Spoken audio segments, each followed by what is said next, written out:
जी तो स्टूडेंट्स आज हम प्रैक्टिस करने लगे हैं। जो पहला टॉपिक, पहला जो लेक्चर, जो आपका पहला चैप्टर था, उसके क्वेश्चंस जो हैं वो हमने डिस्कस करने हैं। और ये जो आपके सामने रिसोर्स खुला हुआ है, स्टडी हब रिसोर्स, ये बेसिकली एसीसीए का रिसोर्स है।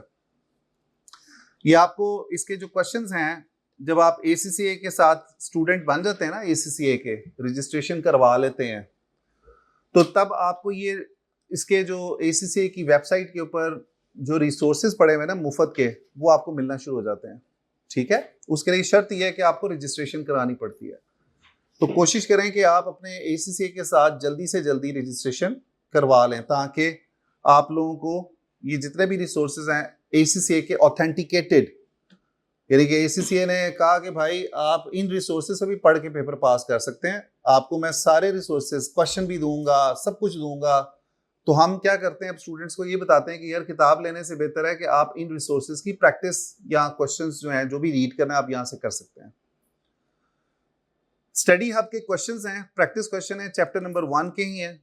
और मैंने लास्ट टाइम आपको बेटा बताया था कि जब भी आपने कोई एमसीक्यूज को प्रैक्टिस करना है, एमसीक्यूज प्रैक्टिस करने हैं, तो आपने एक अप्रोच यूज करनी होती है जिसको बोलते हैं रियो। रियो से क्या मुराद है कि जब आप क्वेश्चन करेंगे तो सबसे पहले रिक्वायरमेंट को पढ़ेंगे और अंडरस्टैंड करेंगे। किसको पढ़ेंगे? पहले रिक्वायरमेंट को पढ़ेंगे कि रिक्वायरमेंट क्या कह रही है। जब आप रिक्वायरमेंट को पढ़ लेते हैं तो आपका ब्रेन ऑटोमेटिकली डाटा को एक्सट्रैक्ट करना शुरू कर देता है, जो भी रिक्वायरमेंट के मुताबिक डाटा चाहिए होता है उसको। उसके बाद इंफॉर्मेशन को पढ़ेंगे दूसरे नंबर पे। तीसरे नंबर पे किसको पढ़ेंगे? ऑप्शंस को। So RIO approach, requirement first, information second and the option third. अच्छा, कुछ ऐसे क्वेश्चंस आपको नजर आएंगे जिसमें आपको इंफॉर्मेशन ज्यादा नहीं दी होती, एक ही लाइन में इंफॉर्मेशन दे दी, एक ही लाइन में रिक्वायरमेंट दे दी, इस तरह के भी सवाल होंगे।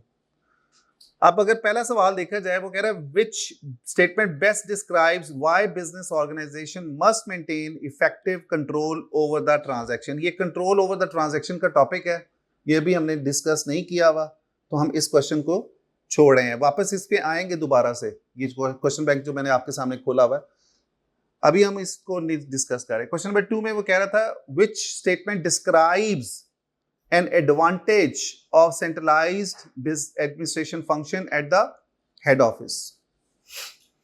हमने सेंट्रलाइजेशन पढ़ा था, डिसेंट्रलाइजेशन भी पढ़ा हुआ है। सेंट्रलाइजेशन में हम जो फैसले ले रहे होते हैं हेड ऑफिस में ले रहे होते हैं, सारा काम हेड ऑफिस से देख रहे होते हैं, चीज़ों को एक ही जगह से हम अपने डिसीजंस ले रहे होते हैं, प्लानिंग कर रहे होते हैं, चीज़ों को कंट्रोल भी कर रहे होते हैं, तो उसको सेंट्रलाइज स्ट्रक्चर बोलते हैं। तो इसके लिए हमारे पास जो पहली स्टेटमेंट है, अब ये देखें यहाँ पे उसने आपको इंफॉर्मेशन क्या दी हुई है, सेंट्रलाइज्ड बिजनेस एडमिनिस्ट्रेशन की बात कर रहा है। सेंट्रलाइज्ड एडमिनिस्ट्रेशन, एडमिनिस्ट्रेशन का डिपार्टमेंट हमने पढ़ा था, हमने सेंट्रलाइजेशन भी पढ़ा हुआ है, हमने हेड ऑफिस का भी बारे में पढ़ा हुआ है कि हेड ऑफिस क्या होता है, मेन ऑफिस जहां से हम अपने बिजनेस को ऑपरेट करते हैं। एडवांटेज का मतलब क्या होता है? फायदा, आपको पता है। तो ए ऑप्शन में कह रहा है local managers at remote locations have greater control. Local managers at remote locations have greater control, ये एडवांटेज सेंट्रलाइजेशन का नहीं है, ये एडवांटेज किसका है? Decentralisation. Reduce likelihood of duplicated information. देखें, जब आप एक ही जगह से काम कर रहे होते हैं तो आपकी डुप्लीकेशन या रेपिटेशन ही होती काम में। जैसे कि एक ऑफिस लाहौर में है, एक ऑफिस कराची में है, दोनों ऑफिस में सेम काम हो रहा है डिसेंट्रलाइजेशन में। तो लिहाजा ये जो है, जब आप सेंट्रलाइजेशन की बात करें तो रिड्यूस डुप्लीकेशन नहीं होती, डुप्लीकेशन रिड्यूस हो जाती है इससे। यानी कि आप जो दो दफा काम कर रहे हैं वो आपको एक ही दफा करना पड़ता है। जैसे कि एक मैं आपको बता रहा हूँ, लाहौर में ब्रांच है और एक कराची में है। लाहौर में भी आप मार्केटिंग कर रहे हो, कराची में भी मार्केटिंग कर रहे हो उस इलाके के लिए, राइट। अब यहाँ पे भी मार्केटिंग का डिपार्टमेंट है, यहाँ पे भी मार्केटिंग का डिपार्टमेंट है, एक से ज्यादा मार्केटिंग आप कर रहे हो, डुप्लीकेशन आएगी कि नहीं आएगी? आएगी। रिपीटेशन है, डुप्लीकेशन है, तो ये इससे आप अवॉइड कर सकते हैं। क्वेश्चन नंबर 3 देखिएगा, इसको छोड़ दें। Question number 4, which statement correctly defines a business organisation. Business organisation के बारे में हमने पढ़ा था, ऐसी ऑर्गेनाइजेशन जहां पे लोग इकट्ठे होते हैं एक खास मकसद के लिए, और उस मकसद के लिए क्या करते हैं, काम करते हैं। तो पहली जो स्टेटमेंट है, एन इंडिविजुअल और group of people who work together to achieve commercial goals. Commercial goal से क्या मुराद है, बिजनेस के गोल्स। कमर्शियल को बिजनेस एक्टिविटी भी बोलते हैं, बिजनेस भी बोलते हैं, यानी कि हर वो काम जो आप प्रॉफिट कमाने के लिए कर रहे होते हैं उसको कमर्शियल का वर्ड यूज करते हैं कि कमर्शियल एक्टिविटी कर रहे हैं। एक नया वर्ड हमने सीखा, कमर्शियल का मतलब क्या होता है, बिजनेस। अब वो एक बंदा कहता है जी मैं कमर्शियल एक्टिविटी करता हूं। कमर्शियल एक्टिविटी से क्या मुराद है, मैं बिजनेस एक्टिविटी करता हूं। ओके हो गया। तो कमर्शियल और बिजनेस इज सेम थिंग। तो यहां पे इसकी जो डेफिनेशन है वो क्या कह रहा है, an individual or group of people who work together to achieve the commercial goals, a group of people who work together to achieve a common goal, a registered company that sells products or services to make a profit. A business consists of several functions such as finance, payroll and purchasing. इसके अंदर कौन सा option सही लगता है आपको? B. ए मेरे मुताबिक ठीक नहीं है, मेरे मुताबिक बी है। क्यों? बी जो होता है उसके अंदर हम अगर बिजनेस की बात करें, अच्छा देखें बी और ए दोनों में बड़ा क्लोज रिलेशनशिप है। ऊपर जो स्टेटमेंट दे रहा ना ए स्टेटमेंट में, वो कह रहा है इंडिविजुअल और group of people who work together to achieve commercial goals. Commercial का मतलब होता है बिजनेस या प्रॉफिट के गोल्स। बिजनेस के साथ प्रॉफिट भी तो वर्ड होता है ना, जहां पे बिजनेस का वर्ड आएगा वहां पे प्रॉफिट का भी वर्ड आएगा। दूसरा कह रहा है group of people who work together to achieve a common goal. अब कॉमन गोल कोई भी हो सकता है, लेकिन वो बिजनेस का जो गोल होता है, कॉमन गोल, वो क्या होता है, profit maximisation. According to this definition it can be a definition for an organisation not a business. वो आपसे पूछ किसके बारे में रहा था, बिजनेस ऑर्गेनाइजेशन के बारे में पूछा है। तो हमारे लिए यहां पे जो स्टेटमेंट बनती है ना वो ए बनती है, क्योंकि वो बिजनेस ऑर्गेनाइजेशन की बात कर रहा है। और जो दूसरी स्टेटमेंट है वो कोई भी ऑर्गेनाइजेशन हो सकती है, वो चैरिटी भी हो सकती है। चैरिटी ऑर्गेनाइजेशन में कमर्शियल ऑब्जेक्टिव नहीं होता। C, registered company that sells product और service to make a profit. Organisation registered भी हो सकती है, अनरजिस्टर्ड भी हो सकती है यार। रजिस्टर्ड लिमिटेड कंपनी की बात कर रहे हैं तो जरूरी कि लिमिटेड कंपनी ही ऑर्गेनाइजेशन हो, और भी ऑर्गेनाइजेशन हो सकती है। Business consist of several functions such as finance. ये तो बिजनेस की डेफिनेशन दे रहा है कि ये इसमें डिफरेंट डिपार्टमेंट होते हैं, ये डेफिनेशन नहीं है। ठीक है बेटा। उसके बाद है question number 5, which functions would be carried out by the human resource department. HR department के क्या क्या काम है। अब यहां पे आपको 4 स्टेटमेंट दे दिए, कॉम्बिनेशन बनाना है बाप ने।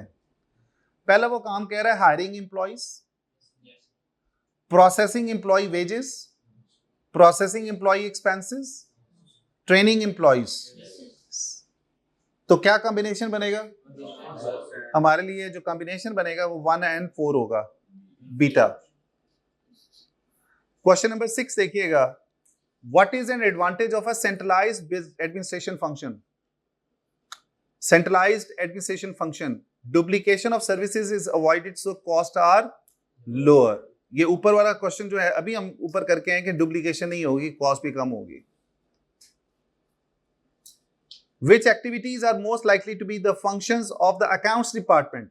Accounts department का क्या काम होता है? Authorization of supplier invoices for the payments. उसके बाद वो कह रहा है जी payment of supplier invoices, receipt of goods from suppliers into the stores.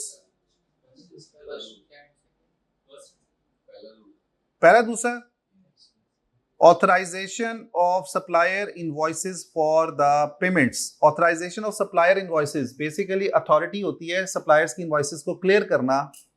ये ऑथराइजेशन होती है आपकी अकाउंट्स की। Authorisation of supplier invoices for the payment ये अकाउंट्स की भी होती है, और कई दफा ये होती है आपकी परचेज डिपार्टमेंट की भी। परचेजिंग डिपार्टमेंट क्या करता है, वो उनके पास अथॉरिटी होती है कि जो सप्लायर्स की इनवॉइसेस होती हैं, उनकी जो रसीदें होती हैं, जो पेमेंट की रसीदें होती हैं, उसको क्लियर करवाना किससे? अकाउंट्स डिपार्टमेंट से। जो रसीदें होती हैं, इनवॉइसेस, ठीक है, रसीदें समझ लें, जैसे आप कोई चीज खरीदते हो तो आपको वो रसीद नहीं देते, उसको हम सिंपल वर्ड्स में इनवॉइस कह देते हैं, और जिसमें पूरी यार प्राइसेस लिखी होती हैं कि इस चीज की इतनी कीमत है, इतना डिस्काउंट दिया है। जूते खरीदते हो रसीद मिलती है? मिलती है कि नहीं? इनवॉइस देते हैं वो आपको कि जूता आपने कितने का खरीदा है, उस पर डिस्काउंट कितना था, फिर पीछे वारंटी लिखी होती है कि इस जूते की इतनी वारंटी है। ओके, तो उसको हम क्या बोल रहे हैं? इनवॉइस बोल रहे हैं। अब इसको जो क्लियर करवाना है, अगर हम ऑथराइजेशन ऑफ सप्लायर इनवॉइसेस की बात करें, कई दफा ये अथॉरिटी, ऑथराइजेशन का मतलब क्या होता है? अथॉरिटी, कि यार ये जो पावर होती है इसको क्लियर करवाने की, वो अकाउंट्स वालों के पास भी होती है और परचेज वालों के पास भी होती है। लेकिन यहां पे तो सिर्फ अकाउंट्स वालों की बात पूछ रहा है। दूसरे नंबर पे पेमेंट ऑफ सप्लायर इनवॉइसेस, कौन सप्लायर की पेमेंट करेगा? अच्छा, यहाँ पे अब ये जो बात हो रही है ना, ये पेमेंट की जो बात हो रही है, ये परचेजिंग के हवाले से हो रही है कि आपने जो सप्लायर्स की इनवॉइसेस को क्लियर करवाना है। कौन कहेगा कि क्लियर कर दें जी? परचेज वाले, जिन्होंने चीजें खरीदी हैं, वो कहेंगे भाई आप ये रसीदें हैं, इसको प्लीज क्लियर कर दें। अकाउंट्स वालों को कहेंगे कि क्लियर कर दें। तो पेमेंट कौन करेगा? अकाउंट्स वाले। Receipt of goods from suppliers into the stores, ये काम अकाउंट्स वालों को तो नहीं है, ये तो किसी और का है, अकाउंट्स वालों का काम नहीं है। तो इसका आंसर क्या बनेगा? पहला नहीं बनेगा, इसलिए कि यहां पे अब मैंने ये कहा कि authorisation of supplier invoices for the payments, clearing की जो पावर है वो कौन रखता है? Purchase department. ठीक है बेटा, अब कंफ्यूजिंग यहां पे ये चीज थी कि परचेज का काम आपको क्लियर करवाने के हवाले से। क्वेश्चन नंबर 8 को छोड़ दें, 9 को छोड़ दें, 10 को छोड़ दें, क्वेश्चन नंबर 12 को देखिएगा। What is an advantage of decentralised administration function? अभी हम सेंट्रलाइज्ड एडमिनिस्ट्रेशन की बात करके आए हैं, अब ये डिसेंट्रलाइज्ड की बात कर रहा है। क्या होना चाहिए जी? स्टेटमेंट को पढ़ें, क्वेश्चन नंबर 12 की, और इसका आंसर बताएं कि क्या होना चाहिए।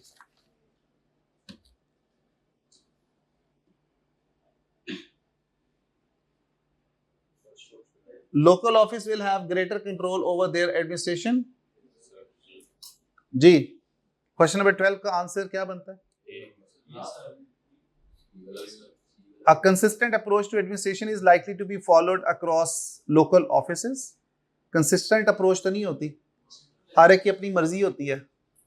तीसरा, duplication of administration tasks will be avoided. Duplication avoid नहीं होगी, होगी बल्कि, ये तो प्रॉब्लम है, फायदा नहीं है।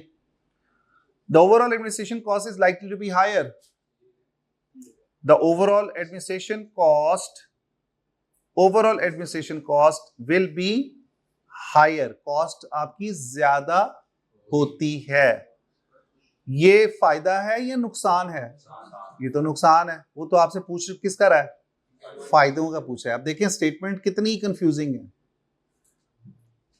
आपको 1 मिनट सोचने में लगता है कि यार ये स्टेटमेंट सबसे करीब वाली। कई बच्चे क्या करेंगे, अभी आप ये आंसर कहते हैं ए और डी, यही कह रहे थे ना।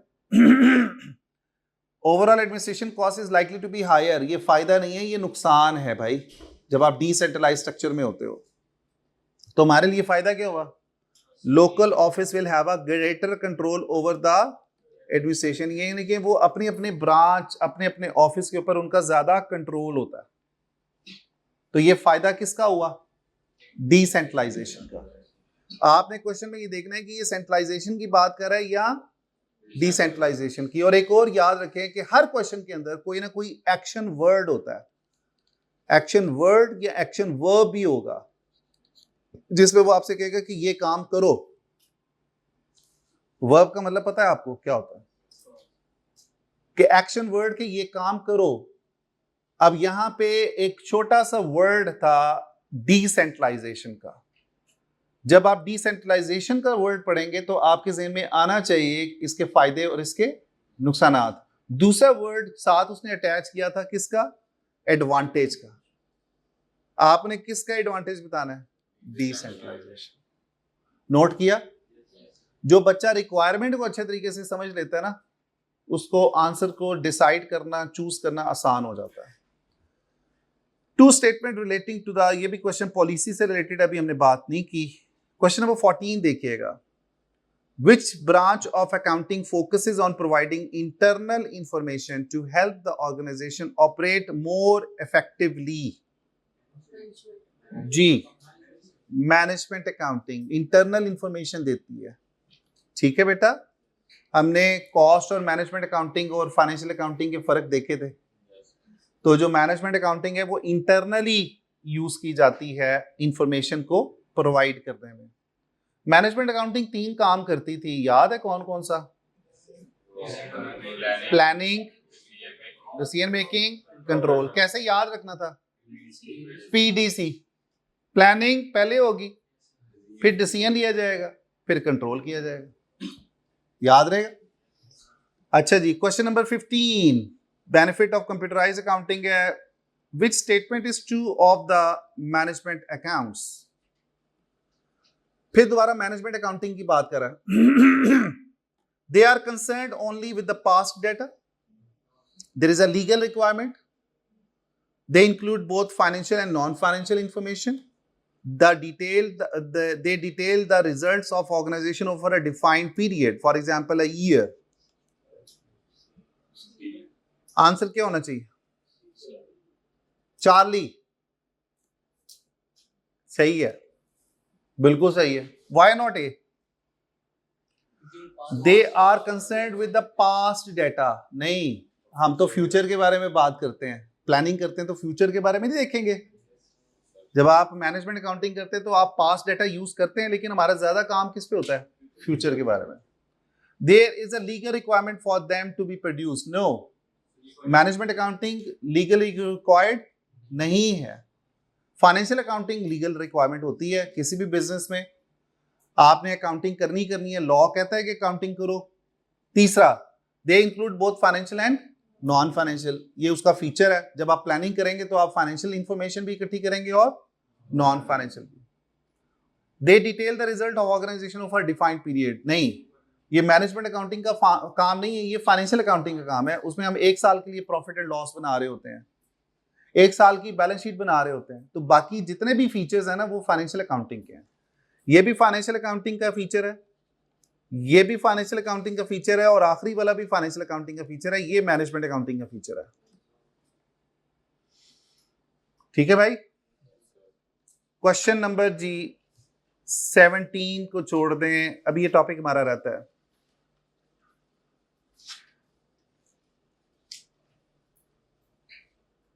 क्वेश्चन नंबर 18 देखिएगा। Which of the following is not an accurate distinction between the external financial reporting and the management accounting? External financial reporting means financial accounting, और दूसरी तरफ वो management accounting की बात कर रहा है। Financial reporting और management accounting के फर्क आपने identify करना है। वो कह रहा है कि which one is not an accurate, not का word use किया है, जो नहीं है, जो नहीं है।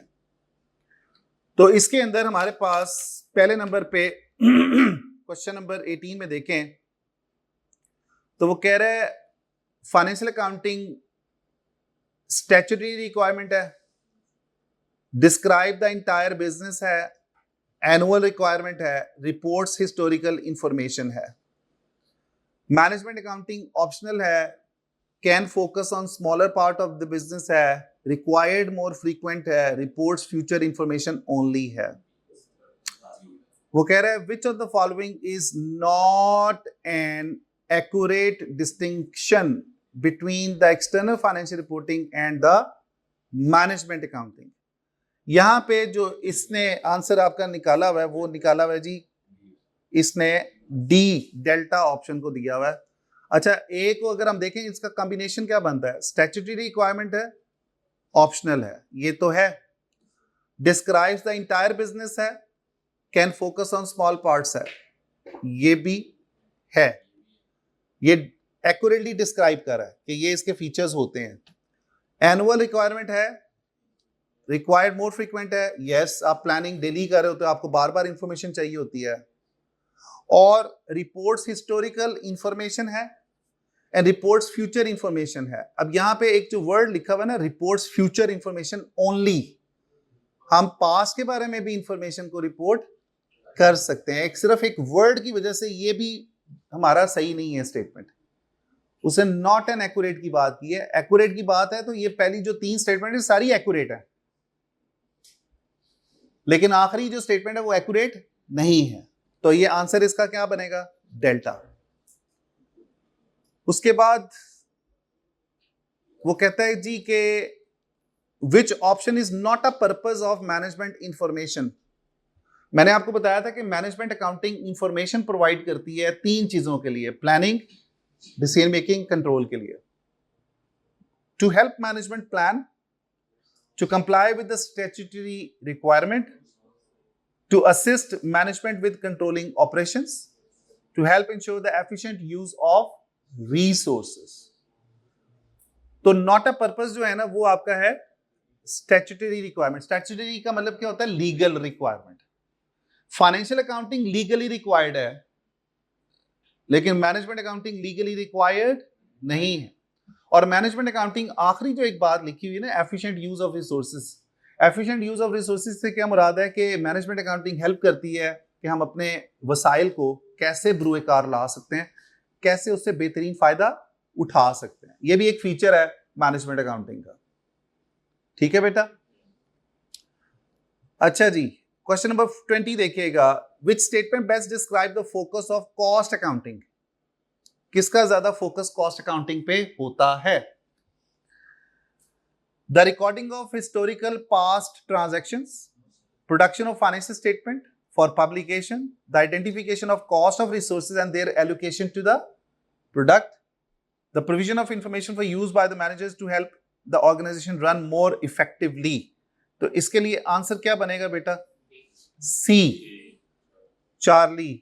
Cost of identification of the cost of resources and their allocation to the products, कि हम अपनी कॉस्ट को कैसे कम से कम करेंगे और कैसे प्रोडक्ट की कॉस्ट कैलकुलेट करेंगे। प्रोडक्ट की कॉस्ट कैलकुलेट करने में किस चीज का हेल्प होगी? कॉस्ट अकाउंटिंग की। ये फीचर किसका हुआ? Cost accounting. जी बेटा, एलोकेशन का मतलब होता है लगाना, डिवाइड करना, शेयर देना किसी को, एलोकेट करना। आप पहले दिन आते हो क्लास में, मैं आपकी चेयर असाइन करता हूं आपको। मैंने क्या किया? एलोकेट किया कि आपने इधर बैठना है। जहाज पे सफर करते तो आपकी सीट एलोकेट की जाती है कि आप इस सीट पे बैठोगे, इसके अलावा कहीं और नहीं बैठ सकते। एलोकेट का मतलब होता है किसी को शेयर देना। आहिस्ता आहिस्ता अपनी वोकैबुलरी अच्छी करनी है आप लोगों ने। अंग्रेजी ने अब आपकी जान नहीं छोड़नी। ठीक है बेटा? अंग्रेजी से अब आपका पाला पड़ गया है। और जिस ज्यादातर जो बच्चे हैं, मैं आपको एक बात बताऊं, एक वन ऑफ द रीजन है फेलियर का एसीसीए के अंदर और सीए के अंदर भी, वो है इंग्लिश की अंडरस्टैंडिंग। यहाँ पे हमें इंग्लिश हाई फाई नहीं चाहिए, बेसिक बेसिक वर्ड्स। अब आपने देख लिए क्वेश्चंस में किस तरह के वर्ड इस्तेमाल करता है। एलोकेशन, एलोकेशन का मतलब होता है देना, शेयर देना, किसी को मुख्तस कर देना। ठीक है? रिसोर्सेज, वसाइल। उसके बाद और कौन सा वर्ड है? ट्रांजैक्शंस, लेन देन, ट्रांजैक्शंस। तो आप अपने पास एक तो मोबाइल के अंदर ना डिक्शनरी मिलती है ऑक्सफोर्ड की। एप्लीकेशंस हैं आजकल तो बेतहाशा, आपको पता है एप्लीकेशंस अवेलेबल। आप डाउनलोड कर लो डिक्शनरी डाउनलोड कर लो मोबाइल के अंदर। जहां पे वर्ड समझ नहीं आया वो डिक्शनरी खोल के, बिजनेस डिक्शनरी लेकिन आपने इस्तेमाल करनी है, कोई ऐरा गैरा डिक्शनरी इस्तेमाल नहीं करनी। और ऑक्सफोर्ड की, यूके की डिक्शनरी, चूंकि हमारी वोकैबुलरी जो है वो यूके की है। अब वोकैबुलरी का भी तो ये होता है ना कि अमेरिका की वोकैबुलरी यूज कर रहे हो, कनाडा की वोकैबुलरी यूज कर रहे हो, न्यूजीलैंड की वोकैबुलरी, वहां पे भी तो इंग्लिश ही यूज होती है। हमारे लिए कौन सी वोकैबुलरी चाहिए? यूके की। तो आप ऑक्सफोर्ड की डिक्शनरी वो आपको मिल जाएगी, इंग्लिश टू इंग्लिश भी मिल जाएगी, इंग्लिश टू उर्दू भी मिल जाएगी। डिक्शनरी नहीं इस्तेमाल करना चाहते, गूगल से पूछ लो। लेकिन गूगल जो है वो आपको मीनिंग जो दे रहा होगा वो आपको यूएस के भी मीनिंग दे रहा होगा, वो आपको और भी मीनिंग दे रहा होगा। प्रोनाउंसिएशन सीख रही है ना किसी भी वर्ड की कि बोलना कैसे है। मैंने ट्रांजैक्शंस को बोलना है, कैसे बोलूंगा, आप गूगल से पूछो, उसे कहो जी मुझे जरा बताओ ये कैसे बोलूंगा, वो आपको प्रोनाउंसिएशन करके बताएगी कि भाई आप इसको इस तरीके से बोलेंगे। अब आपने ये मौशती अलूम और इस्लामियात वगैरह इसको भूल जाए, वो हमारा अब जो सिस्टम है ना, पढ़ आप पाकिस्तान में रहे हैं, मैं बार बार अपने स्टूडेंट्स को ये कहता हूं, पढ़ आप पाकिस्तान में रहे हैं, लेकिन कौन सी स्टडीज पढ़ रहे हैं? यूके की इंटरनेशनल स्टडीज पढ़ रहे हैं। तो इसको जितना जल्दी कवर अप कर लेंगे फायदा रहेगा। ये काम आपके इंटरेस्ट लेने से है। जो वर्ड आपको मुश्किल लगे अंडरलाइन कर लो, पीछे पढ़ जाओ उसके वोकैबुलरी के लिए कि यार इसका मतलब क्या बनता है, ये जो जुमला है इसका मतलब क्या बन रहा है। अभी आप नोट्स पढ़ रहे हैं, मैंने तो नोट्स को आपको इतना आसान करके दे दिया कि आपको कोई भी टेक्निकल वर्ड्स इस नोट्स में नहीं मैंने डाले। एक एक वर्ड सिंपल है जिसके आपको मीनिंग ढूंढने की जरूरत ही नहीं है, लेकिन जरूरी नहीं है कि एसीसीए में आपको हर दफा आसान करके अल्फाज दे दिए जाएं, क्योंकि अकाउंटेंट्स को टेक्निकल वर्ड्स के बारे में भी पता होना चाहिए। ठीक है, तो इस चीज को अगर आप कल को इंशाल्लाह ताला पाकिस्तान से पढ़ते पढ़ते यूके चले जाओ पढ़ने के लिए, फर्दर स्टडीज के लिए, वहां पे तो गोरे ने आना है, गोरे ने पढ़ाने के लिए आपको आना है, उसने तो अपनी वोकैबुलरी से उसने पढ़ा जाना है आपको पता भी नहीं चलता कि यार बोल क्या गया हमारे सामने। हमारे स्टूडेंट्स को बहुत ज्यादा मसला आता है। फिर अपनी दोस्ती इंग्लिश के साथ कैसे डालें? आप दोस्ती इस तरह डालो कि आप इंग्लिश के कोई न्यूज चैनल्स को सुना करो, बीबीसी को सुना करो। किसको सुना करें? बीबीसी को। पता है ना बीबीसी का, वो वाली बीबीसी आंटी नहीं जो खबरें देती है, मैं बीबीसी चैनल की बात कर रहा हूं। ठीक है ना, आंटियां भी होती हैं महल्ले की, वो जो खबरें देती हैं इधर दी उधर, उधर दी इधर, चुगलियां लगाती हैं, वो भी बीबीसी के लाती हैं। हम वो बीबीसी की बात कर रहे हैं जो आप न्यूज सुनते हैं, या वो आप सुना करें, CNN सुना करें, याहू फाइनेंस जो है, फाइनेंस का सारा इंफॉर्मेशन आपको मिल रही होगी। अगर आपने फाइनेंस को सीखना है, याहू फाइनेंस को सीखें, वेबसाइट को वॉच किया करें, आपको इंटरनेशनली पता चलेगा कि इस वक्त शेयर्स कैसे चल रहे हैं, न्यूज, बिजनेस की न्यूज सारी आपको याहू फाइनेंस में मिल रही होती है। एक चैनल है बिजनेस के हवाले से, उसका नाम है CNBC। क्या नाम है? CNBC। उसके साथ दोस्ती कर लें, यानी कि आपने डेली का ना आधा घंटा सुनना है किसी गोरे को। शुरू में बहुत मुश्किल लगेगा, उससे क्या होगा, उससे आपकी ना लिसनिंग बेहतर हो जाएगी। क्या बेहतर होगी? लिसनिंग। जिस इंसान की लिसनिंग बेहतर हो जाती है उसकी स्पोकन ऑटोमेटिकली बेहतर हो जाती है। और उसको वर्ड्स, अगर एक बंदे ने वर्ड बोला है तो यार ये जो वर्ड बोला है, अच्छा उसको लिख लिया, कॉपी पेंसिल साथ रखनी है अपने, वर्ड जो बोल रहा है मैं लिख लूं। ये आपको एज अ फाइनेंस स्टूडेंट बहुत जरूरत है इस चीज की। और जो बच्चे लाहौर में रहते हैं या लाहौर से बाहर, वैसे लाहौर और लाहौर से बाहर वाले बच्चों का एक ही हालात है अंग्रेजी के, क्योंकि हम अंग्रेजी को पास करने के लिए पढ़ रहे होते हैं पेपर में, हम उसको अंडरस्टैंड करने के लिए नहीं पढ़ रहे होते। और देखो कल को इंशाल्लाह आपने पाकिस्तान से बाहर जाना है, पाकिस्तान से बाहर से काम लेना है अकाउंट्स का, फाइनेंस का, तो आपको गोरे को सुनना आना चाहिए, आपकी लिसनिंग बहुत अच्छी होनी चाहिए। ये हमारी क्लास लिसनिंग के वाले से नहीं है, इंग्लिश के वाले से नहीं, लेकिन चूंकि हम लोगों को ये चैलेंज आया था जब हम लोग ACC में आए थे, मैं भी आपकी तरह इसी तरह ट्रेडिशनल सिस्टम से उठ के आया था ACC में। तो इस वक्त आप ना ACC मीन्स कि आप A लेवल कर रहे हो, इस वक्त आप बाहर की किसी यूनिवर्सिटी में पढ़ रहे हो, पढ़ाने वाला एशियन है, पाकिस्तानी है, लेकिन पढ़ आप कौन सी स्टडीज रहे हैं? यूके की पढ़ रहे हैं। आपका पाकिस्तान से ना ताल्लुक खत्म हो गया इन द सेंस ऑफ के पढ़ाई के हवाले से, कि भाई आप, चूंकि ये अब आपका कैरियर है, और देखो जिस कैरियर को आप चूज करते हो ना, उसके लिए फिर उसकी डायनेमिक्स को समझना भी जरूरी है, उसकी डायमेंशन को समझना जरूरी है। आप डॉक्टर बनते हो, कितने साल लगते हैं डॉक्टर बनने में?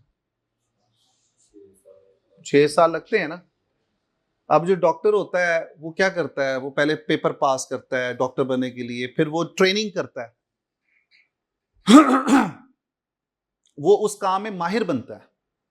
तो अब आपका जो फील्ड है वो अकाउंटिंग और फाइनेंस का है। अब इसकी डायनेमिक्स को आप जितना जल्दी समझ लेंगे, इसके इन एंड आउट्स को जितना इस कैरियर के हवाले से समझ लेंगे कि यार इस कैरियर में मेरे पास मैंने क्या क्या सीखना है, मुझे इंटरनेशनली काम करना है, मुझे पाकिस्तान से बाहर जाना है, या पाकिस्तान में रह के लोगों के लिए काम करना है, तो मैं अपनी अंग्रेजी को बेहतर करूं। आज ही से करना है, कल से नहीं करूंगा, आज से टाइम निकालूंगा। कितना टाइम आप जाया करते हो सोशल मीडिया पे, रीलें देख देख के शॉर्ट्स देख रहे होते हो, रील्स देख रहे होते हो, बर्बादी है टाइम की। आप वही टाइम अपने ऊपर इन्वेस्ट कर लो तो कितना फायदा हो जाएगा। तो मैं जो भी बच्चे ACCA में आते हैं उनकी गाइडेंस के लिए मैं ये बात जरूर करता हूं कि भाई हम एक सिस्टम से आए हैं, ये हमारा फ्लॉ है, बट हम अपने आप को चेंज कर सकते हैं अगर चाहें तो आज से ही चेंज करने की कोशिश करें। दूसरे नंबर पे, जब मैं आपको कोई चीज बता रहा होता हूं, एक्सप्लेन कर रहा होता हूं, मैंने बारहा कहा कि आप अपने हाथ में कॉपी पेंसिल रखा करें। कोई फायदा नहीं है मुझे सुनने का जब आप बस मुझे सुन रहे हैं, लिख नहीं रहे। जब मैं क्वेश्चन करा रहा हूं मैं अंडरलाइन कर रहा होता हूं। कितने क्वेश्चन मैंने कराए हैं, मैंने लिखा नहीं, ये अंडरलाइन किया हुआ है, हाईलाइट किया हुआ है। आपको ये कॉपीज भी दी हुई हैं क्वेश्चंस की, दी हुई है कि नहीं, हर एक के पास है। आप उसको लिखें, उसके ऊपर अंडरलाइन करें, हाईलाइटर पास रखा करें, को पेन रखा करें जिससे लिखें कि यार चीज मुझे भूले ना। ये क्वेश्चन आपने कल को बैठ के करना है ना, जब 1-2 महीने बाद, तो आपने कहना है सर इनाम ने क्या बताया था यार इसके बारे में, ये क्यों ऑप्शन सही थी, ये क्यों ऑप्शन गलत थी, वो आप भूल चुके होंगे उस वक्त, क्योंकि आपने लिखा नहीं होगा। और लिखने से आप अटेंटिव रहोगे यार, इन्वॉल्व रहोगे, इंडल्ज रहोगे। जब आप, अब मैं घर में जब पढ़ रहा होता हूं, ये मैं आपको अभी बताऊं, ये मेरे पास नोटबुक है, ये मेरी नोटबुक है, ये मैंने अभी चेंज की है अपनी नोटबुक। सारा डाटा इलेक्ट्रॉनिक है, but why I am keeping this with me, कि यार मैं कोई चीज मिस ना कर दूं। जब मैं किसी टीचर को सुनता हूं ना, चूंकि गोरों को सुनना होता है, हमने हर डेली सुनना होता है, तो यार लिख लें। हमारी मीटिंग्स होती हैं, हम लिख रहे होते हैं साथ साथ। अच्छा अब तो खैर AI है, AI आपको सारे मीटिंग के नोट्स बना देती है पकड़ के। उधर से मीटिंग चल रही है जूम पे, AI साथ ऑन किया हुआ है, AI सारे पॉइंट्स लिख रही होती है आपके लिए, लेकिन स्टिल आप लिख रहे होते हो इन्वॉल्व रहने के लिए कि यार उसने क्या पूछा है आपसे। पेंसिल कॉपी आपके हाथ में होनी चाहिए, वरना आप घर बैठ के पढ़ लो यार। क्लास पढ़ने का फिर क्या फायदा, आप मेरी क्लास पढ़ने क्यों आ रहे हो, आप मुझे घर से सुन लो। जब आपने मुझे वॉच ही करना है, घर से वॉच कर लो यार, लिखो साथ। लिखने की आदत खत्म हो चुकी हुई है। वो कह रहे हैं जी क्वेश्चन नंबर 21 के अंदर, what is not a focus. अब ये कीवर्ड यहां पे कौन सा है, नॉट का। नॉट वाली स्टेटमेंट उठानी है आपने। कौन सी स्टेटमेंट उठानी है, not. What is not a focus of management accounting. Planning है फोकस में, प्लानिंग करते हो, कंट्रोल करते हो, फाइनेंशियल स्टेटमेंट बनाते हो, नहीं, प्रॉफिट एंड लॉस वगैरह तो नहीं बनाते, बैलेंस शीट तो नहीं बनाते। ये तो काम किसका है। अब ये देखो पूछने का स्टाइल उसका क्या है, not a focus of. Focus किसको बोलते हैं,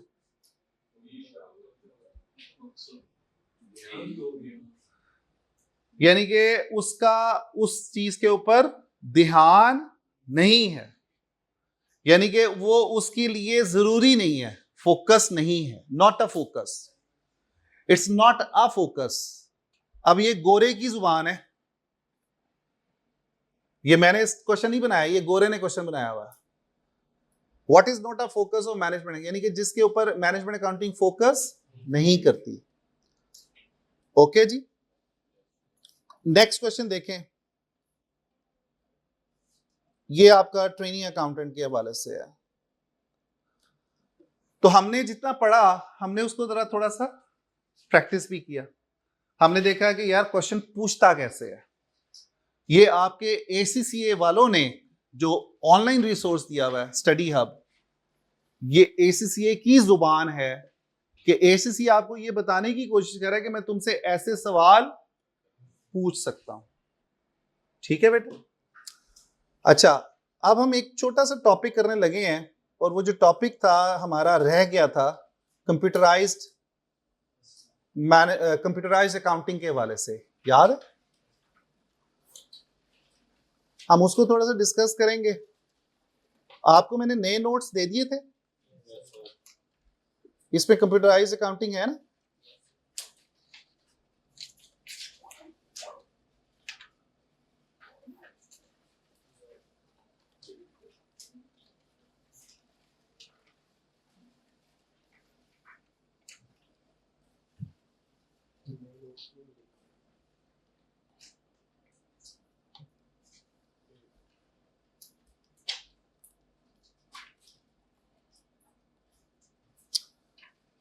अच्छा जी, हम बात करते हैं अब कंप्यूटराइज्ड अकाउंटिंग की। बेनिफिट्स लिखे हुए जी आपके टॉपिक नंबर 6 है ये, देखिएगा नोट्स के अंदर। नए जो नोट्स हैं जो मैंने आपको थोड़े से और कम करके दिए थे, 7th है। 7th जो पॉइंट है आपका, 7th टॉपिक जो है, इसको खोलें। यहां से ये आपका शुरू हो रहा है सारा बेनिफिट्स और ये वो सारी चीजें। ठीक है बेटा? बहुत ही इंपॉर्टेंट टॉपिक है, चैप्टर नंबर 1 के हवाले से बारहा पूछा जाता है। इस चैप्टर में से आप ये कह लें कि ये फेवरेट एरिया है। 2 फेवरेट एरियाज हैं, बल्कि मैं कहता हूं 3 फेवरेट एरियाज हैं इस चैप्टर में। पहला सेंट्रलाइज्ड वर्सेस डिसेंट्रलाइजेशन, दूसरा difference between the management accounting and the financial accounting, and the third one is computerised accounting system. देखो, आज से पहले यानी कि तकरीबन कोई 10-15 साल पहले, 20 साल पहले, एक वो दौर था कि जहां पे हम सारा अकाउंटिंग, जितनी भी अकाउंटिंग होती थी, हम उसको मैनुअली कर रहे होते थे, लिख के कर रहे होते थे। कोई भी ट्रांजैक्शन रिकॉर्ड करनी है, लिख के रिकॉर्ड कर रहे होते थे, मैनुअली काम करते थे, बड़े बड़े रजिस्टर बनाते थे। प्रॉफिट एंड लॉस बनाना है, बड़ा बड़ा रजिस्टर बना लें, उस पर खाते लिखते थे। ठीक है? जब आईटी का दौर आया, कंप्यूटर का दौर आया, उसने हमारे लिए अकाउंटिंग करते हुए आसानी कर दी।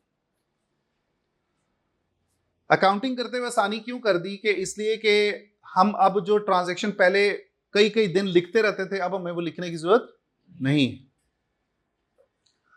आज ये दौर है अकाउंटिंग का कि आप अपने मोबाइल से किसी भी रसीद की, कोई भी चीज आपने खरीदी है, आपने रसीद ली, आप में से हर किसी की जेब में कोई ना कोई रसीद इस वक्त जरूर पड़ी होगी।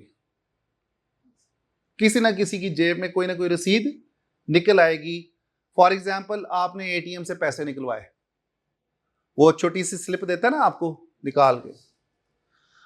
अब आज का वो दौर है कि आप अपने मोबाइल से उस रसीद की तस्वीर लें, उसको सॉफ्टवेयर में डालें, वो रसीद को रिकग्नाइज करेगा एआई की हेल्प से, हेल्प करके उसको पता चलेगा कि ये रसीद पेट्रोल की है, या ये जूतों की रसीद है, या ये खाने पीने की रसीद है।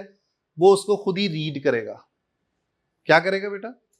रीड करेगा। रीड करने के बाद फौरन उसको अकाउंटिंग के सिस्टम में डेबिट भी कर देगा, क्रेडिट भी कर देगा। उसी रसीद की बेस पे प्रॉफिट एंड लॉस भी बना देगा। इसको तकरीबन हार्डली 10 सेकंड लगेंगे ये काम करते हुए।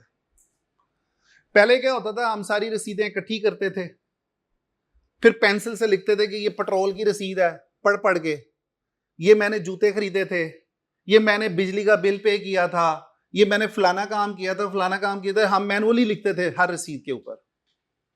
फिर हम उसको हफ्ते बाद सारी रसीदें इकट्ठी कर ली, फिर उसका एक बंच बना लेते थे कि ये सारी खाने से रिलेटेड है, ये सारी रसीदें जो है ये इलेक्ट्रिसिटी के बिल के रिलेटेड है, ये सारा खर्चा पेट्रोल का है। समझ आ रही है कि नहीं बात? वो सारी रसीदें हम इकट्ठी करके फिर क्या करते थे, 1 बाय 1 उसकी एंट्रियां करते थे, लिखते थे, उसके खाते बनाते थे। कई कई दिन लग जाते थे। और कई कई लोग चाहिए होते थे। तो जब कंप्यूटर का दौर आया तो इसने हमारे लिए क्या कर दी, आसानी कर दी। आज हम अकाउंटिंग करते हैं तो हम एआई का इस्तेमाल करते हैं, आर्टिफिशियल इंटेलिजेंस का। ठीक है, अब ये इंशाल्लाह ताला जुलाई में मैंने कोर्स शुरू करवाना है, वो इसी के बारे में, अकाउंटिंग उन लोगों के लिए जो बिल्कुल रॉ स्टूडेंट्स आते हैं, उनको एक्सेल और कंप्यूटराइज अकाउंटिंग सिखाने के लिए। अब हम क्या करते हैं, रसीद पकड़ते हैं, स्कैन करते हैं, सिस्टम में डालते हैं, ऑटोमेटिकली वो प्रोसेस करके हमें 1 सेकंड में प्रॉफिट एंड लॉस बना के उगे। लेकिन अब ये है कि आजकल का जो अकाउंटेंट है उसको एआई से पता होना चाहिए कि उसको इस्तेमाल कैसे करना है। जिनको नहीं पता वो तो फिर पुराने दौर में ही है। तो हमने कंप्यूटराइज अकाउंटिंग सिस्टम को समझना है। यहां पे हम बात करते हैं कि 8 बड़े फायदे हैं कंप्यूटराइज अकाउंटिंग सिस्टम के। जब कंप्यूटराइज अकाउंटिंग सिस्टम की बात आती है तो आपने एक प्रोग्राम देखा होगा, एक्सेल सुना है वर्ड, माइक्रोसॉफ्ट एक्सेल। एक्सेल चूंकि हमारा एक फेवरेट टूल है, अकाउंटेंट का फेवरेट टूल है, चूंकि एक्सेल में हम बहुत डिटेल्ड न्यूमेरिकल कैलकुलेशंस बड़ी जल्दी कर सकते हैं। मैं ये कहता हूं कि जो अकाउंटेंट है ना, उसका लाइफ ब्लड है एक्सेल। एक्सेल के बगैर अगर अकाउंटेंट को एक्सेल नहीं आती तो उसको कुछ नहीं आता। ठीक है, तो एक्सेल को भी सीखना बहुत जरूरी है। जब भी टाइम मिले आपको एक्सेल को जरूर सीखें इंडस्ट्री में जाने से पहले। अकाउंटिंग सिस्टम जो आप कंप्यूटर पे करते हैं उसके 8 बड़े फायदे कौन कौन से हैं। पहला फायदा ये है रूटीन प्रोसेसिंग। रूटीन का मतलब होता है रोजाना की बुनियाद पे जो आप काम करते हो इसको आप जल्दी कर सकते हो। रूटीन प्रोसेसिंग जल्दी होती है। क्या लिखा हुआ है इसके ऊपर, faster higher volume. Higher volume मतलब होता है जिसकी तादाद ज्यादा होती है, क्वांटिटी ज्यादा होती है, आप जल्दी से प्रोसेस कर सकते हो। More accurate processing. तीसरा फीचर क्या होता है कि चीजों में आप एक्यूरेसी लेकर आ सकते हो, उनको परफेक्ट बना सकते हो। वर्ड मुश्किल तो नहीं लगे। वॉल्यूम क्वांटिटी के वाले से बात हो रही है, ज्यादा तादाद में ट्रांजैक्शन को प्रोसेस जल्दी कर सकते हो। दूसरा फायदा क्या है, पेपरलेस ऑफिस। आजकल का जो दौर है बेटा क्लाउड का है। आपने नाम सुना होगा गूगल ड्राइव। हम आजकल अपना डेटा गूगल ड्राइव पे रखते हैं। आपके मोबाइल पे गूगल ड्राइव होती है, आप अपनी म्यूजिक की सारी फाइल्स क्या करते हैं, ड्राइव पे रखी हुई है जी। ऑनलाइन ड्राइव मौजूद है, दुनिया के किसी कोने में चले जाओ आप उसको एक्सेस कर सकते हो। तो आजकल का जो दौर है ना वो पेपरलेस है। अगर आप अपना ऑफिस पेपरलेस बनाना चाहते हैं तो आपको कंप्यूटराइज अकाउंटिंग करनी पड़ेगी। पहले हम होते थे कागज निकाल के उस पे चीजों को लिख रहे होते थे, बड़ी बड़ी फाइलें होती थी। आजकल अब वो काम नहीं है। तीसरा फायदा इंफॉर्मेशन एक्सेस। मैंने आपको अभी बता दिया कि कंप्यूटराइज अकाउंटिंग की वजह से आजकल के दौर में हम इंफॉर्मेशन को कहीं से भी एक्सेस कर सकते हैं। आप अपना ईमेल कहीं से भी लॉग इन कर सकते हैं, चाहे आप पाकिस्तान में बैठे हुए हैं या अमेरिका में बैठे हुए हैं या आप यूके में बैठे हुए हैं। कहीं से भी आप अपना online data with the help of computers, आप अपना डाटा, अकाउंटिंग का डाटा कहीं से भी एक्सेस कर सकते हैं। उसके बाद और चौथा फायदा कौन सा लिखा हुआ है, बेटर प्लानिंग। अकाउंटिंग आपको हेल्प करेगी आजकल के दौर में। अगर आप कंप्यूटर पे ये काम कर रहे हैं सारे का सारा, तो आप प्रॉपर प्लानिंग कर सकते हो, डिसीजन अच्छे ले सकते हो, क्योंकि आपको जो इंफॉर्मेशन मिलेगी वो बहुत जल्दी मिल जाएगी। पहले ये होता था कि हमें इंफॉर्मेशन अकाउंटिंग की मिलती थी 1 महीने बाद, 2 महीने बाद, तो हम डिसीजन भी नहीं ले सकते थे, हमें वेट करना पड़ता था। हमें प्लानिंग करने के लिए वेट करना पड़ता था इंफॉर्मेशन के लिए। आजकल का जो दौर है उसमें क्या कर रहे हैं बेटा, इंफॉर्मेशन हमें फौरन मिल जाती है। उधर से ट्रांजैक्शन रिकॉर्ड की, उधर से पता चल गया कि अब मैंने आगे क्या करना है। ठीक है बेटा। उसके बाद बेटर कंट्रोल। बेटर कंट्रोल कैसे रख सकते हो, आप अपने डेटा को सिक्योर कर सकते हो। अकाउंटिंग के पासवर्ड लगा सकते हो एक्सेल की फाइल के ऊपर। आप अपनी चीजों को बेहतर तरीके से मैनेज कर सकते हो। तो यह भी फायदा किसका हुआ, अकाउंटिंग का, कंप्यूटराइज अकाउंटिंग का। आजकल का जो दौर है उसमें हम रिकंसिलिएशंस कर सकते हैं, ऑटोमेटेड रिकंसिलिएशन। ऑटोमेटेड का मतलब क्या होता है, अब ये नया वर्ड आ गया ऑटोमेटेड, खुद साख्ता। आजकल का दौर ये है कि आप, पहले होता था इतनी इतनी बड़ी बड़ी ट्रांजैक्शंस होती थी, उनको रीड करना है, उनको रिकंसाइल करना है, टाइम लगता था, दिन लगते थे। आज आपको सारा data on just click off button, आपको सारा डेटा बैंक से मिल जाता है, आपको सारा डेटा फौरन मिल जाता है, आपके सिस्टम में आ जाता है, डाउनलोड कर सकते हो आप अपने डेटा को अपलोड कर सकते हो। ठीक है, समझ आ रही बात? डिसीजन मेकिंग आसान हो गई है, डिसीजन मेकिंग भी बेहतर हो गई है, ये भी हमें फायदा है। और इसके लिए हमारे डिफरेंट तरह के टूल्स अवेलेबल हैं, जिसको बोलते हैं डिसीजन सपोर्ट सिस्टम्स। ये इंशाल्लाह बीटी में पढ़ेंगे, एफबीटी में भी पढ़ेंगे, DCF systems, decision support systems. यानी कि डिसीजन लेने में जो मददगार टूल्स हैं वो आप यूज कर सकते हो। जैसे एआई का टूल्स हैं, वो आपको आजकल डिसीजन मेकिंग में इस्तेमाल कर सकते हो आप। ठीक है। कम्युनिकेशन का मतलब क्या होता है कि आप अपनी टीम्स के साथ अकाउंटिंग की इंफॉर्मेशन शेयर भी कर सकते हो, ले भी सकते हो। कम्युनिकेशन तेज हो गई है। मुझे अच्छी तरह याद है जब मैं पाकिस्तान से 2010 में गया था पाकिस्तान से बाहर, तो उस वक्त ना नई नई टेक्नोलॉजी आई थी कि हम कोई बात कर सकते थे लाइव। यानी कि उस वक्त स्काइप होता था, उस वक्त कुछ और टूल्स होते थे जिसपे हम लाइव कॉल करते थे। वो भी मोबाइल पे लाइव कॉल नहीं होती थी, कंप्यूटर को टू कंप्यूटर कॉल होती थी। आज आप व्हाट्सएप के थ्रू पूरी दुनिया में फ्री ऑफ कॉस्ट कॉल कर सकते हो, कोई पैसा नहीं लगता। व्हाट्सएप है, अगले के पास भी आपके पास भी, पूरा पूरा दिन बातें करो, कोई नहीं रोकेगा आपको। फ्री टूल्स हैं। तो कम्युनिकेशन भी बेहतर हुई, इंफॉर्मेशन शेयरिंग भी बेहतर हुई। किससे? कंप्यूटराइज अकाउंटिंग से।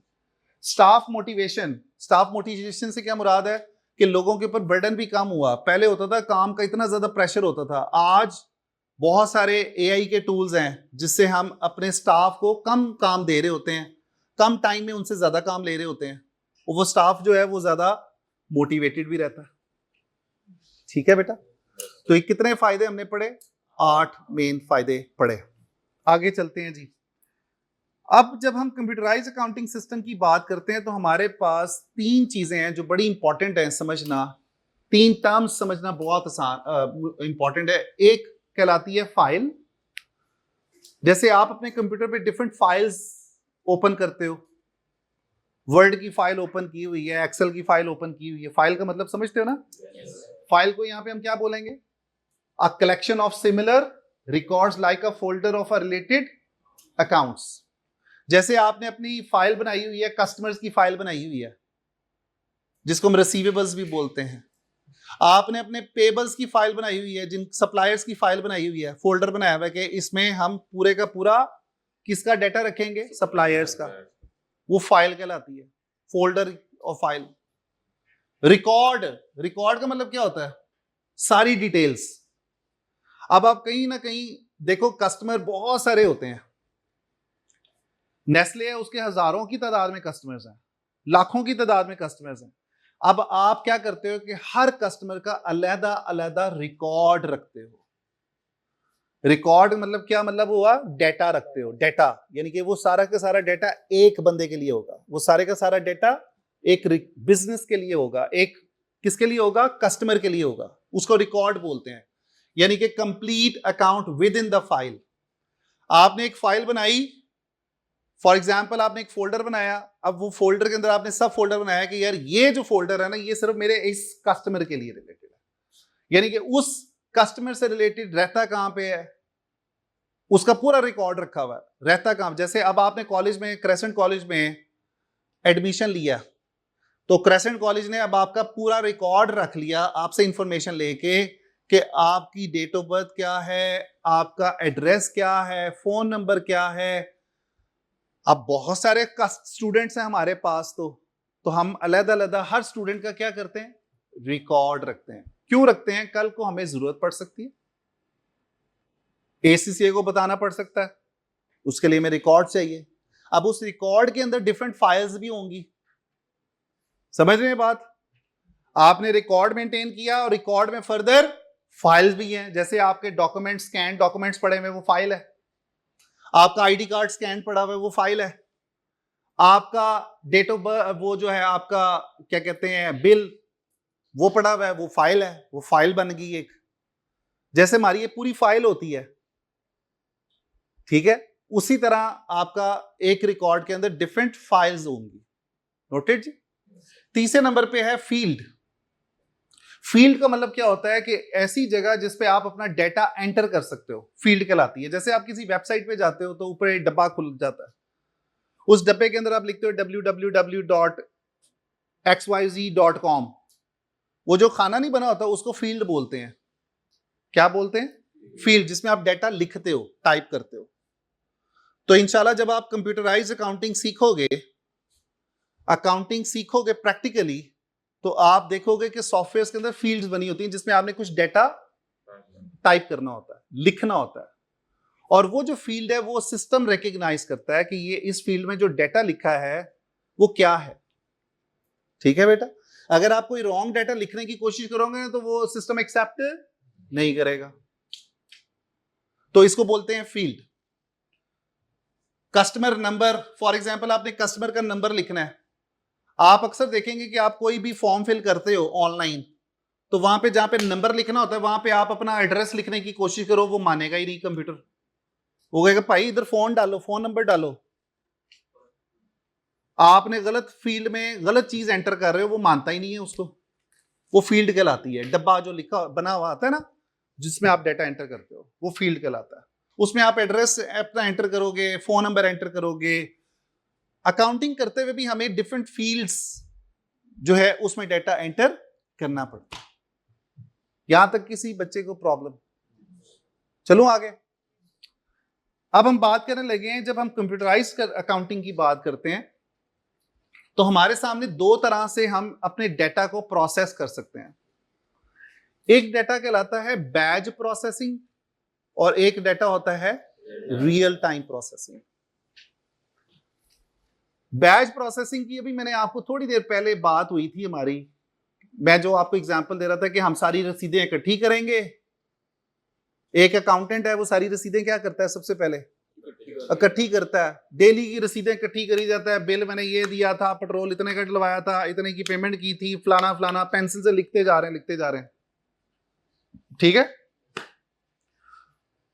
बैच प्रोसेसिंग का मतलब होता है कि आप सारी ट्रांजैक्शन को इकट्ठे सिस्टम में एंटर करते हो। यानी कि एक हफ्ते के बाद मैं सारी ट्रांजैक्शन को एक ही गो में एंटर करूंगा, या मैं बैच बना लेता हूं कि यार ये यहां तक काम पूरा करूंगा, फिर उसके बाद मैं एंटर करूंगा उसको। ठीक है। जैसे आप डेली के काम आपके इकट्ठे हुए होते हैं, आपकी वालदा ने आपके लिए काम इकट्ठे किए होते हैं कि तूने रोटियां भी लानी है, तूने ये भी करना है, तूने वो भी करना है, ये भी करना है, वो भी करना है। आप शाम में जाते हो, वालदा को कहते हो मुझे पैसे दे दें, सारे काम मैं एक ही दफा करके आ जाता हूं। वो बैच प्रोसेसिंग हुई। एक होती है real time processing. Real time processing का मुराद क्या है कि आपने जो काम करना है वो साथ साथ करना है, यानी कि वेट नहीं करना कि मैं फलाना दिन आएगा तो मैं करूंगा या फलाना घंटा होगा तो मैं करूंगा। आपकी वालदा ने काम दिया, जाओ रोटियां ले आओ, फौरन जाकर रोटियां ले आए। ये रियल टाइम है। आपकी वालदा ने कहा जाओ जी वो धनिया लेकर आओ, अच्छा अब मैं दोबारा चला जाता हूं, ले आता हूं। तो आप कई दफा बैच प्रोसेसिंग के थ्रू डेटा एंटर करते हो सिस्टम में, और कई दफा आप रियल टाइम पे डेटा एंटर करते हो। आजकल का जो दौर है वो रियल टाइम पे है।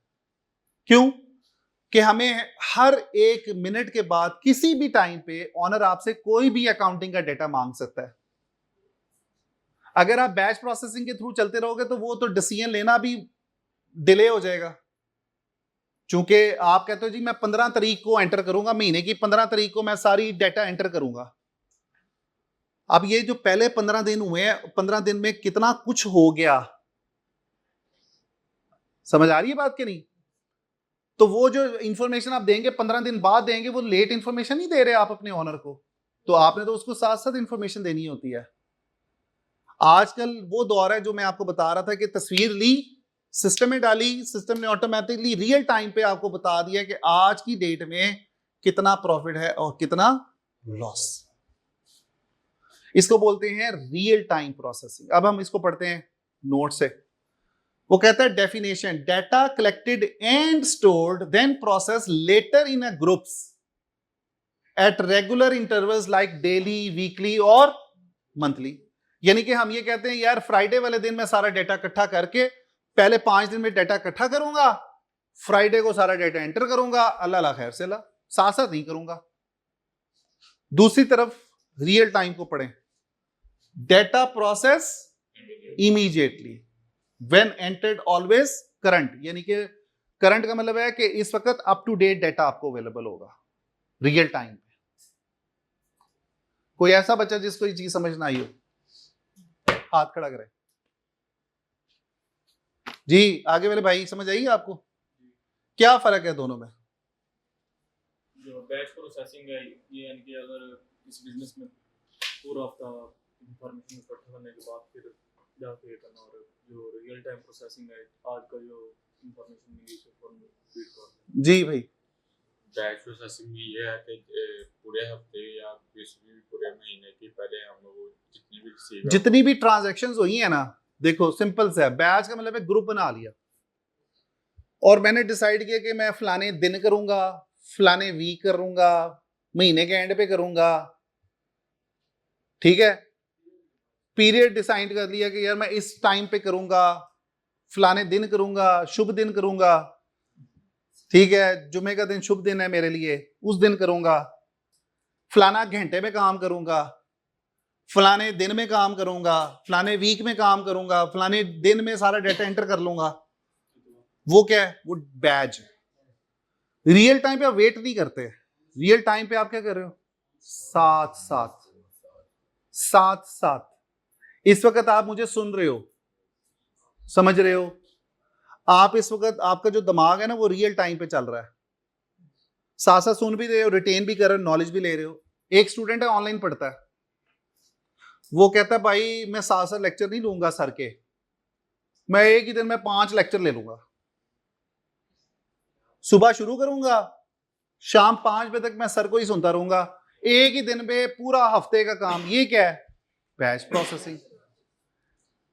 रियल टाइम पे आप कहते हो नहीं यार डेली का काम डेली, डिले नहीं करना, ओके। उसके बाद एग्जाम्पल, जैसे आप पेरोल प्रोसेस्ड मंथली, अब कुछ ऐसा अकाउंटिंग का डेटा होता है जिसके लिए हमें बैच प्रोसेसिंग पे जाना पड़ता है और कुछ ऐसा डेटा होता है जिसके लिए हमें रियल टाइम पे जाना पड़ता है। अब जैसे आप महीने की सैलरियां बना रहे हो, और सैलरियां तो आखिर में ही बनती है ना यार, शुरू में बनाने का क्या फायदा, दरमियान में बनाने का क्या फायदा। हमने तो महीने के एंड पे सैलरियां इसलिए बनानी होती है कि बंदे ने ओवर टाइम पूरे महीने में कितना किया है उसकी कैलकुलेशन भी करनी है, प्रोविडेंट फंड की भी कैलकुलेशन करनी है। ज्यादा रिपोर्टिंग पेरोल के हवाले से हम कब कर रहे होते हैं? आखिर में कर रहे होते हैं। तो हमें उसकी नेचर ऐसी है कि हमें रोजाना का डेटा रोजाना एंटर करने की जरूरत नहीं होती, हम तो सैलरियां बना रहे हैं एंड पे बैठ के। हाँ, अगर हम उनका डेली आवर्स रिकॉर्ड कर रहे हैं, डेली के डेली घंटे, कितने घंटे काम किया आज मेरे वर्कर ने, वो रियल टाइम पे है। समझ आ रही बात? तो हम दोनों सिस्टम को लेके चल रहे होते हैं, कुछ सूरतों में रियल टाइम पे भी और कुछ सूरतों में बैच पे भी। ओके बेटा, आगे जी, फायदे क्या हैं और नुकसानात क्या हैं, कल पढ़ के आपने आना है, मेरे साथ डिस्कस करेंगे इंशाल्लाह। और हम फिर बात करेंगे आखिरी 2 चीजों की, इंटीग्रेटेड और इंटरलॉकिंग की, ठीक है। तो इसको ध्यान से पढ़ के आना है। तो यहां पे आपका ये चैप्टर जो है ना ये खत्म हो जाएगा इंशाल्लाह कल। और आखिर में आपको कुछ चैप्टर की समरीज दी हुई है, देख रहे हैं आप? आखिरी पेज खोलें जरा, नोट्स आपने देखे, कुछ इंटरेक्टिव किस्म के नोट्स हैं ये सेल्फ एक्सप्लेनेटरी है। अगर कोई बच्चा खुद से भी पढ़ना चाहे थोड़ी सी गाइडेंस के साथ तो वो पढ़ सकता है। इतने मैंने आसान करके आपके लिए बना के दिए हैं इसको, और मैंने उतना ही आपको इंफॉर्मेशन दी है जितनी जरूरत है। ओके, कल इंशाल्लाह मुलाकात होगी। अपना ख्याल रखिए। अल्लाह हाफिज।